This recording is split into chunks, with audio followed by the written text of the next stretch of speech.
कैसा सीन कैसा 34,000 फीट की ऊंचाई पर उड़ते हुए प्लेन में अचानक से लाश बन गए सब लोग। पायलट और क्रू मेंबर्स से लेकर पैसेंजर तक कोई भी इस कहर से नहीं बच पाया। इतिहास की सबसे डरावनी हवाई जहाज दुर्घटना। दोस्तों, हवाई जहाज को दुनिया का सबसे सेफ ट्रांसपोर्ट सिस्टम माना जाता है। आप साइकिल चलाते हुए भले ही मौत का शिकार हो जाएं, लेकिन हवाई जहाज में दुर्घटना होने के चांसेस ना के बराबर होते हैं। फिर भी कई बार कुछ लोगों की गलतियां या लापरवाही से हवाई जहाज भी एक्सीडेंट का शिकार हो जाते हैं, और जब ऐसा होता है तो फिर लाशों के ढेर लगते हैं। साथ ही एक हैरान करने वाली प्लेन क्रैश इंसिडेंट की कहानी हम आज आपको सुनाने वाले हैं, जिसने पूरी दुनिया को सकते में डाल दिया था। यह दुर्घटना किसी गलती से हुई, और ऐसा क्या हुआ कि इन लोगों ने जमीन से 34,000 फीट की ऊंचाई पर ही दम तोड़ दिया। जानने के लिए वीडियो को अंत तक जरूर देखिएगा। दोस्तों, ये बात है आज से 18 साल पुरानी। 14 अगस्त 2005 का ये दिन था, और सुबह के समय हेलियोस फ्लाइट 522 साइप्रस के लांक्रा इंटरनेशनल एयरपोर्ट से ग्रीस के एथेंस इंटरनेशनल एयरपोर्ट के लिए उड़ान की तैयारी कर रही थी। सब कुछ बिल्कुल ठीक और नॉर्मल था, जिसके बाद सुबह 9:07 पर इस फ्लाइट ने टेक ऑफ किया। इस प्लेन के अंदर 115 पैसेंजर्स और 6 क्रू मेंबर्स सहित कुल 121 लोग सवार थे। प्लेन के पायलट हांस जुर्गेन मार्टिन को 16,900 फ्लाइट आवर्स को और को पायलट पैम्पोस कार्ला लैम्बोस को 7,549 फ्लाइट आवर्स का अनुभव था। मतलब दोनों ही पायलट काफी अनुभवी थे। इसके अलावा फ्लाइट अटेंडेंट की कमान एंड्रेसा पार्डोमोउ ने संभाली हुई थी। उड़ान भरने के महज 5 मिनट बाद ही जब प्लेन 12,040 फीट यानी कि 3.5 किलोमीटर की ऊंचाई पर था, तो अचानक इसमें से एक इमरजेंसी अलार्म बजना शुरू हो गया। पायलट ने जब चेक किया तो पता चला कि यह take off configuration warning alarm था। इस अलार्म को सुनते ही दोनों पायलट के पसीने छूट गए, क्योंकि अलार्म तब बजता है जब प्लेन उड़ान भरने के लिए तैयार नहीं होता। अब ये 12,000 फीट ऊंचाई पर क्यों बज रहा था, इसका दोनों पायलट को कोई अंदाजा नहीं था। ऐसे सिचुएशन में पायलट ने ATC यानी कि एयर ट्रैफिक कंट्रोल से संपर्क करना ही बेहतर समझा। मगर पायलट अभी ATC को अपनी प्रॉब्लम बता ही रहे थे, तभी कॉकपिट में मौजूद दूसरे कई सारे अलार्म्स एक साथ बजने लगे, और इनका शोर इतना ज्यादा बढ़ गया कि ATC को पायलट की आवाज आना ही बंद हो गई। हर बीतते मिनट के साथ पायलट्स की दिक्कत बढ़ती ही जा रही थी। उन्हें कुछ समझ नहीं आ रहा था कि सिचुएशन से कैसे बाहर निकला जाए।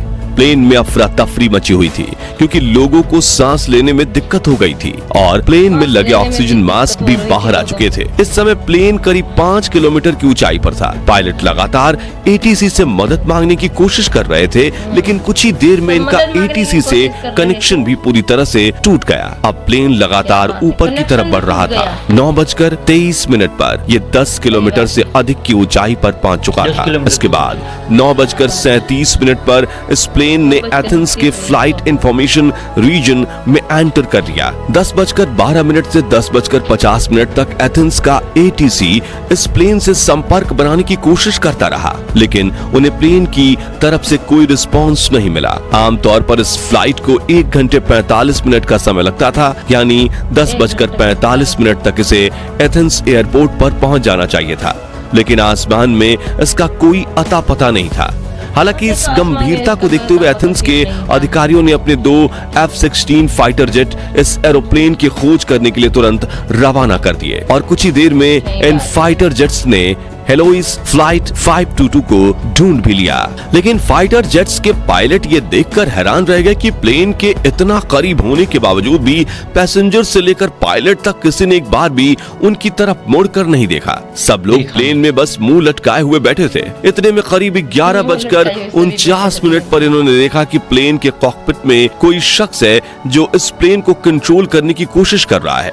फाइटर जेट्स के पायलट ने इस शख्स से बात करने की कोशिश की, लेकिन कोई संपर्क न होने की वजह से यह मुमकिन नहीं हो पाया। तभी करीब 1 मिनट बाद यानी 11:50 पर प्लेन का एक और इंजन फेल हो गया और प्लेन उस तरफ से झुककर तेजी से नीचे की ओर गिरने लगा। अभी कुछ ही मिनट बीते थे कि 12 बजे प्लेन का दूसरा इंजन भी बंद हो गया। साथियों, फाइटर जेट की रेस्क्यू टीम के देखते ही देखते ये प्लेन और भी ज्यादा तेज रफ्तार से नीचे की तरफ आने लगा।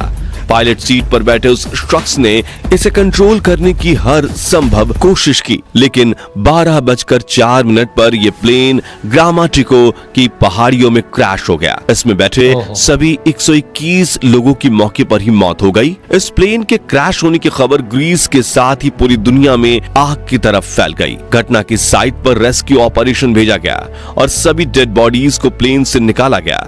इन मृतकों के शरीर का जब पोस्टमार्टम किया गया तो उससे एक ऐसी चौंकाने वाली बात सामने आई जिससे सबके होश उड़ गए। दरअसल डॉक्टर्स ने बताया कि प्लेन में मौजूद पायलट समेत लगभग सभी लोग इसके क्रैश होने से पहले ही मर चुके थे। ऐसे में सबसे पहला सवाल जो लोगों के मन में उठा वो ये कि अगर पायलट पहले ही मर चुके थे तो इस प्लेन को इतनी देर तक कौन उड़ा रहा था। असल में दोस्तों ये शख्स कोई और नहीं बल्कि फ्लाइट अटेंडेंट एंड्रस ही थे।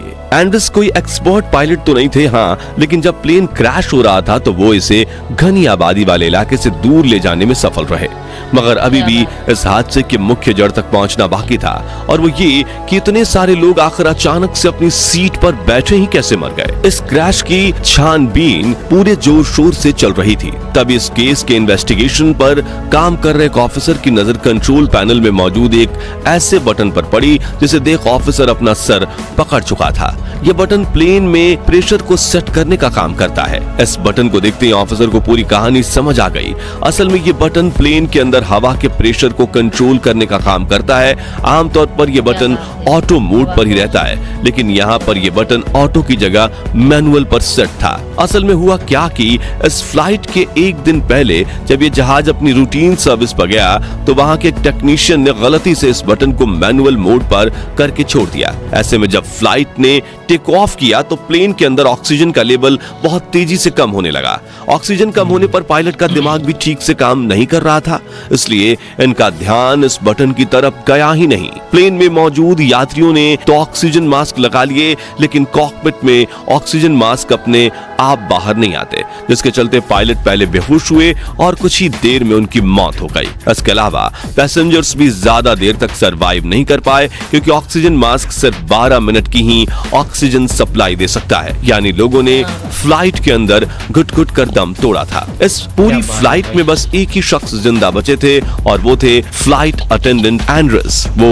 भी इसलिए क्योंकि एंड्रस एक स्कूबा डाइवर थे, जिससे वो लंबे समय तक सांस रोकने में माहिर थे। एंड्रस अपनी आखिरी सांस तक प्लेन को कंट्रोल करने में जुटे रहे, लेकिन दोनों इंजन फेल होने की वजह से प्लेन पूरी तरह से बेकाबू होकर पहाड़ियों में क्रैश हो गया और जिस किसी पैसेंजर्स में थोड़ी बहुत सांस बाकी थी वो भी मौत का शिकार बन गए। हालांकि एंड्रस प्लेन को बचा नहीं पाए, लेकिन अपने आखिरी पलों में प्लेन को आबादी वाले इलाकों की तरफ से घुमाकर खुले इलाके में क्रैश करने का जो उन्होंने काम किया वो वाकई किसी हीरो से कम नहीं था। अगर एंड्रस ऐसा नहीं करते तो ये प्लेन रिहायशी इलाकों में क्रैश होकर और भी ना जाने कितने लोगों की जान ले सकता था।